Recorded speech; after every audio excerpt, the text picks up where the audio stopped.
India Legal presents Courts Roundup.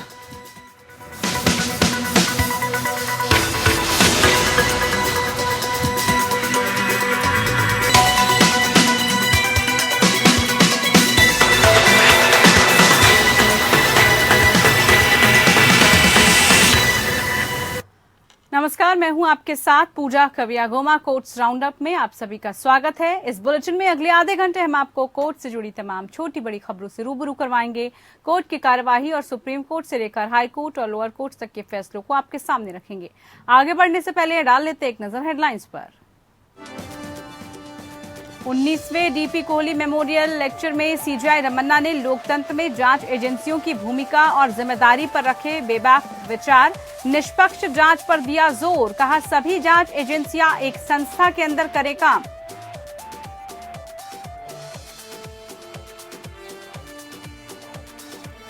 Anil Deshmukh की जांच CBI ही करेगी। कोर्ट ने महाराष्ट्र सरकार के एसआईटी जांच की मांग को किया खारिज।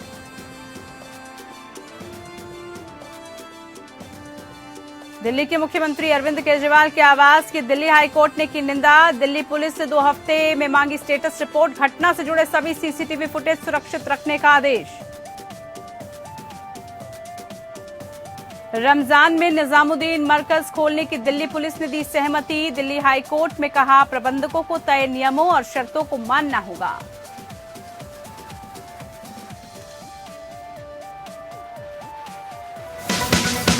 India Legal presents Courts Roundup.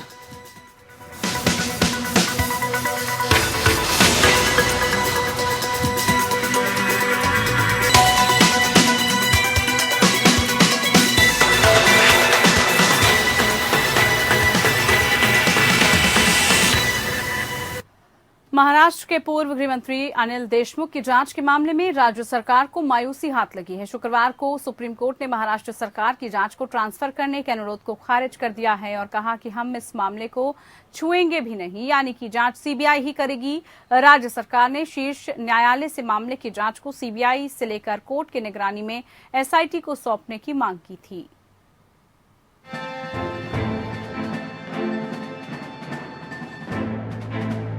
Maharashtra सरकार को सुप्रीम कोर्ट से झटका लगा है।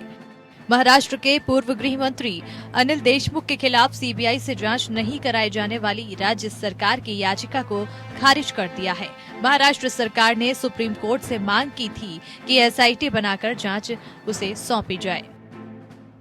महाराष्ट्र सरकार की दलील थी कि सीबीआई निदेशक एसके जायसवाल राज्य के डीजीपी रह चुके हैं। ऐसे में राज्य के पुलिस अधिकारियों से जुड़ी जांच निष्पक्ष नहीं रह सकती। महाराष्ट्र सरकार ने पूर्व गृह मंत्री अनिल देशमुख के खिलाफ सीबीआई जांच के आदेश को सुप्रीम कोर्ट में चुनौती दी थी। हाई कोर्ट ने देशमुख पर लगाए गए मुंबई के पूर्व पुलिस कमिश्नर परमबीर सिंह के आरोपों की प्राथमिक जांच करने का सीबीआई को निर्देश दिया था। परमबीर ने देशमुख पर गृह मंत्री रहते 100 करोड़ रुपए प्रति माह की वसूली करने समेत भ्रष्ट आचरण के कई आरोप लगाए थे। वहीं इस संबंध में अनिल देशमुख ने भी सुप्रीम कोर्ट में एक याचिका दायर की थी। इस याचिका में देशमुख ने कहा कि बॉम्बे हाई कोर्ट ने 5 अप्रैल को बिना उनका पक्ष सुने उनके खिलाफ जांच किए जाने का एक तरफा आदेश दिया था। हाई कोर्ट ने बिना किसी उचित वजह के राज्य सरकार और वहां की पुलिस पर अविश्वास जताया। परमबीर सिंह ने मुंबई पुलिस कमिश्नर के पद से अपने तबादले से नाराज होकर मनगढ़ंत आरोप लगाए हैं, लेकिन हाई कोर्ट ने बिना सभी पक्षों को सुने और तथ्यों की पड़ताल किए सीबीआई को मामला सौंप दिया। परमबीर ने पुलिस को कोई शिकायत नहीं दी थी। महाराष्ट्र सरकार ने अपनी याचिका में कहा कि उसने परमबीर के आरोपों को गंभीरता से लिया। उनकी जांच के लिए हाई कोर्ट के रिटायर्ड जज की कमेटी का गठन किया। बॉम्बे हाई कोर्ट ने सीबीआई को सीधे एफआईआर दर्ज करने को तो नहीं कहा, लेकिन प्राथमिक जांच के लिए कह दिया। ये राज्य सरकार के अधिकार क्षेत्र का बेवजह अतिक्रमण है। महाराष्ट्र सरकार ने सुप्रीम कोर्ट में याचिका दाखिल कर मुंबई हाई कोर्ट के आदेश को चुनौती देते हुए अनिल देशमुख के खिलाफ जांच सीबीआई से हटाकर एसआईटी को दिए जाने की मांग याचिका में कहा गया था कि एसके जायसवाल राज्य के डीजीपी रह चुके हैं, जो कि अब सीबीआई के डायरेक्टर हैं। इसलिए सीबीआई इस मामले की जांच निष्पक्ष तरीके से नहीं कर सकती। मामले की जांच को अब सीबीआई की जगह एसआईटी को दे दिया जाना चाहिए। इस मामले पर राज्य सरकार का तर्क था कि वर्तमान सीबीआई निदेशक के नेतृत्व में हो रही जांच निष्पक्ष तरीके से नहीं हो सकती। Bureau report APN. वहीं सीएम अरविंद केजरीवाल के घर के बाहर हुई तोड़फोड़ पर दिल्ली हाई कोर्ट ने दिल्ली पुलिस से 2 हफ्ते में स्टेटस रिपोर्ट मांगी है। कोर्ट ने हमले की निंदा करते हुए घटना से जुड़े सभी सीसीटीवी फुटेज सुरक्षित रखने का आदेश दिया और दिल्ली पुलिस से स्टेटस रिपोर्ट सीलबंद लिफाफे में दाखिल करने को कहा। आपकी तरफ से पेश हुए वकील डॉक्टर अभिषेक मनु सिंघवी ने एसआईटी जांच की मांग की है।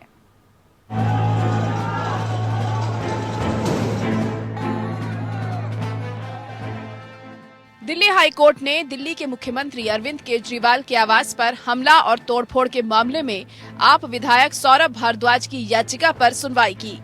इस सुनवाई में दिल्ली पुलिस को 2 सप्ताह के भीतर स्टेटस रिपोर्ट पेश करने के निर्देश दिए गए हैं। इस मामले की सुनवाई से पहले पुलिस की ओर से एडिशनल सॉलिसिटर जनरल ने याचिका का विरोध किया था। दिल्ली हाईकोर्ट में वकील अभिषेक मनु सिंघवी ने केजरीवाल के पक्ष को सामने रखा। उन्होंने हमले का सीसीटीवी फुटेज और फोटो भी दिखाया। सिंघवी ने कहा कि ये घटना दिल्ली पुलिस की लापरवाही का नतीजा है। दिल्ली के उप मुख्यमंत्री के घर पर भी कुछ महीने पहले इसी तरह का हमला हो चुका है। सिंघवी ने प्रधानमंत्री की सुरक्षा में हुई चूक पर सुप्रीम कोर्ट द्वारा गठित की गई जांच कमेटी की तरह इस मामले की जांच के लिए एक एसआईटी गठित कर जांच कराए जाने की मांग की है। इसके अलावा सिंघवी ने कोर्ट से मांग करते हुए कहा कि हम चाहते हैं कि हमले से जुड़े सबूत सुरक्षित रखे जाएं। वहीं दिल्ली पुलिस की तरफ से कोर्ट में कहा गया कि मुख्यमंत्री के आवास पर हमले के मामले में दिल्ली पुलिस ने संज्ञान लेकर मामला दर्ज किया गया है। दिल्ली पुलिस ने घटना को लेकर कार्रवाई करते हुए 8 लोगों को गिरफ्तार भी किया है। इस मामले पर मुख्यमंत्री आवास की तरफ से कोई शिकायत दर्ज नहीं करवाई गई है। दिल्ली हाईकोर्ट ने अरविंद केजरीवाल के आवास पर हुए हमले की निंदा करते हुए कहा कि ये गलत है।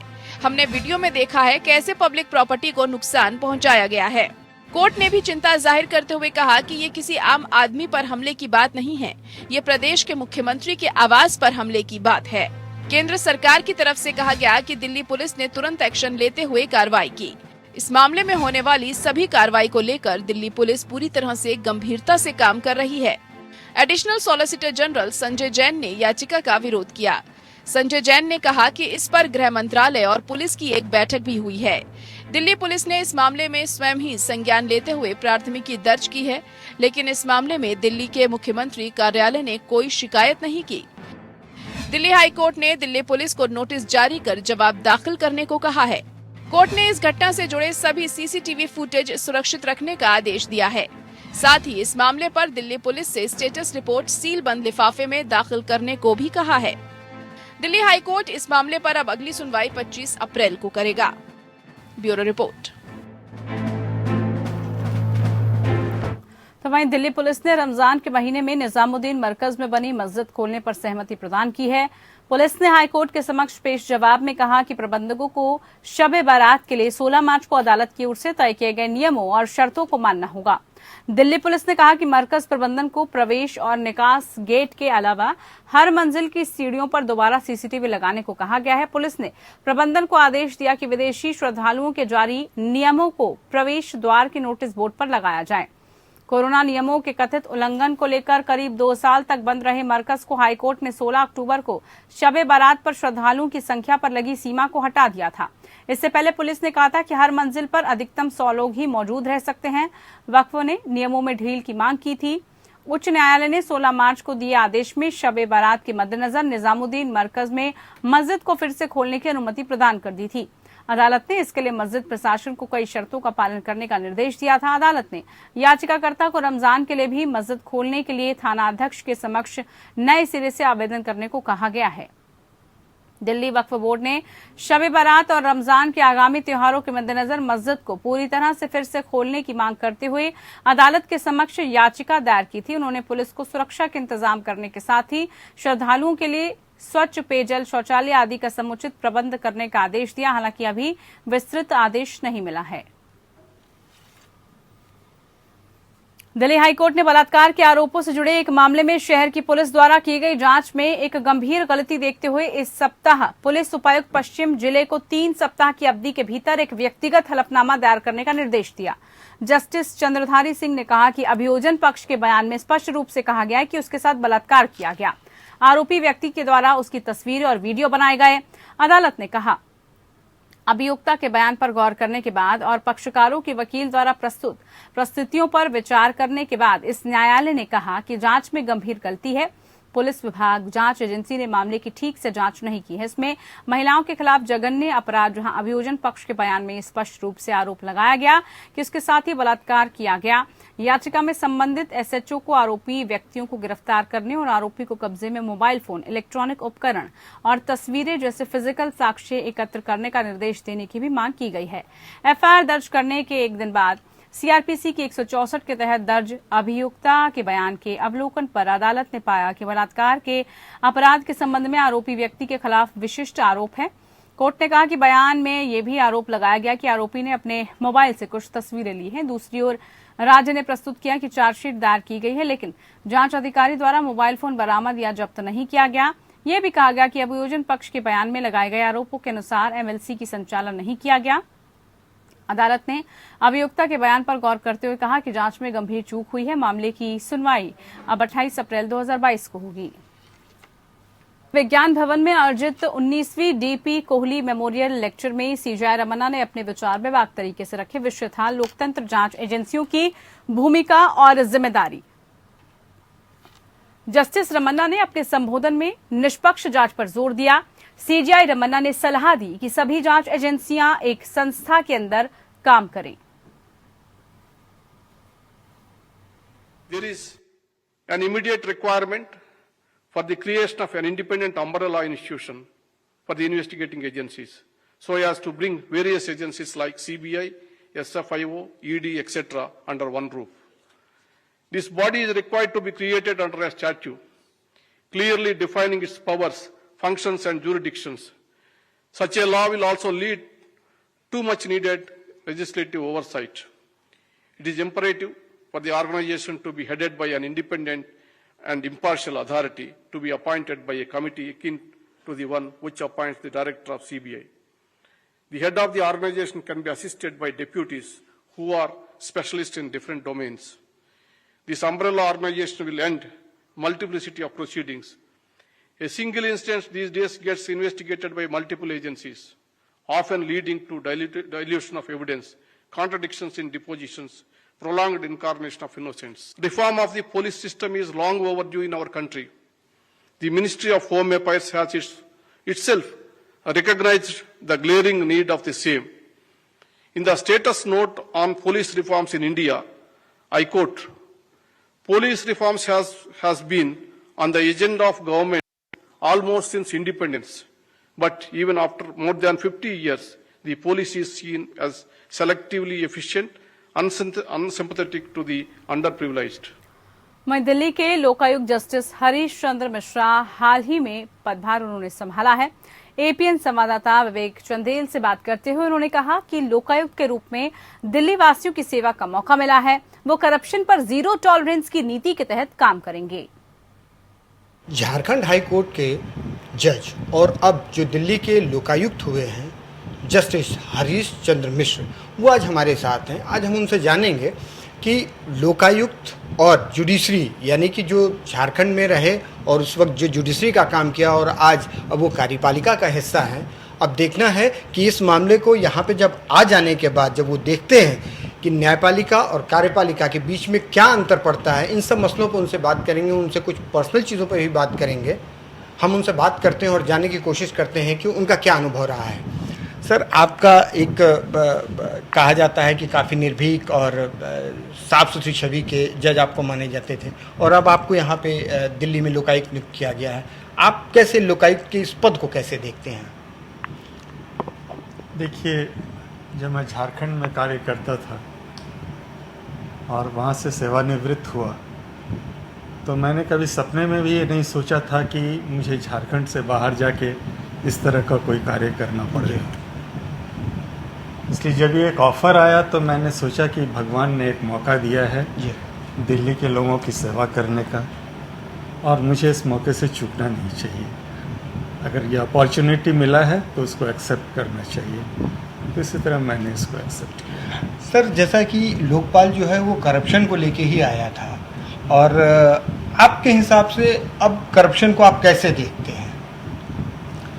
करप्शन सिर्फ ब्राइब लेना नहीं है या सिर्फ पैसा लेना नहीं है। अगर आप अपने कार्य को उस तरह से नहीं करते हैं जो विधि सम्मत जो एक कार्य करने का तरीका होता है, अगर आप उस विधि सम्मत तरीके से नहीं करते हैं तो वो भी करप्शन के दायरे में आ सकता है। लोकायुक्त के पास बड़े लिमिटेड, मतलब ब्यूरोक्रेट्स के लिए आपके पास कोई ऑप्शन नहीं, सिर्फ आप पब्लिक फिगर्स को ही कर सकते हैं। तो क्या थोड़ा इसको लोकायुक्त के पावर्स को लेके आपको कुछ कभी ऐसा लगा? ईमानदारी से कहूँ तो मैंने पहले ये एक्ट देखा नहीं था। जब मुझे ये ऑफ़र मिला और जब मैं ज्वाइन किया उसके बाद ही मैंने एक्ट को ठीक से पढ़ा तो मैंने देखा कि पहला तो ये एक्ट 1995 का बना हुआ है। उस समय ये सब चीज़ें बहुत इनिशियल स्टेज में थी और उस तरह के हिसाब से ठीक बना है। लेकिन 2013 में Lokpal and Lokayukta act parliament ने पास किया, लेकिन उसमें भी एक प्रावधान है कि लोकायुक्त की नियुक्ति के लिए नियम बनाए जा सकते हैं, कानून बनाए जा सकते हैं। मेरे हिसाब से उसके बाद एक नया एक्ट भी आना चाहिए था, क्योंकि और भी स्टेट्स में जो एक्ट्स बने हैं उसमें लोकायुक्त का दायरा थोड़ा विस्तृत है।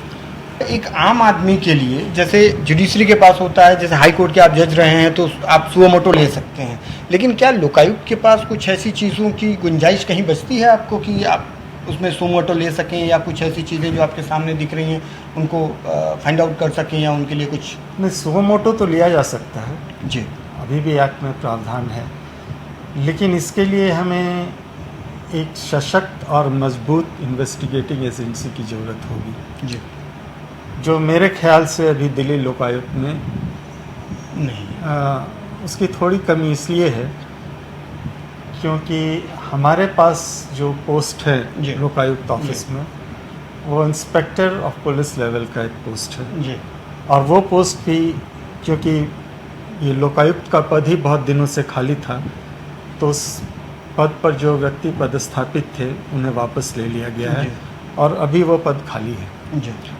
तो एक तो वो पद आना चाहिए यहाँ पर वापस, और दूसरा मेरी इच्छा रहेगी कि इसका स्टेटस थोड़ा बढ़ना चाहिए। कम से कम एसीपी लेवल के एक ऑफिसर को विथ ऑल सपोर्टिंग स्टाफ अगर यहाँ पर पदस्थापित किया जाता है तो जहाँ तक सुओ मोटो कॉग्निजेंस लेने की बात होगी तो लोकायुक्त अपने स्तर से इन्वेस्टिगेशन करा के एक एसीपी स्तर के ऑफिसर से उस पर इन्वेस्टिगेशंस करा के, और मेरे समझ से थोड़ा दायरा भी बढ़ेगा और कार्य भी ठीक होगा। जैसा कि जस्टिस हरीश चंद्र मिश्रा ने कहा कि जैसे उनकी छवि थी, और यहाँ पे उन्होंने भी बता ही दिया है कि हम एडजमेंट नहीं बढ़ाएंगे, लोगों को एडजमेंट नहीं देंगे और मामलों का निस्तारण जल्दी से जल्दी किया जा सके जिससे पेंडेंसी कम हो। इसके अलावा अगर लोकायुक्त को कुछ और अधिकार दिए जाते हैं तो करप्शन के खिलाफ लड़ाई बहुत अच्छे से लड़ी जा सकेगी। कैमरामैन अमन के साथ विवेक सिंह चंदेल, APN दिल्ली। चलिए इसी के साथ कोर्ट्स राउंड अप में फिलहाल के लिए इतना ही। मुझे दीजिए इजाजत, नमस्कार। India Legal presents Courts Roundup.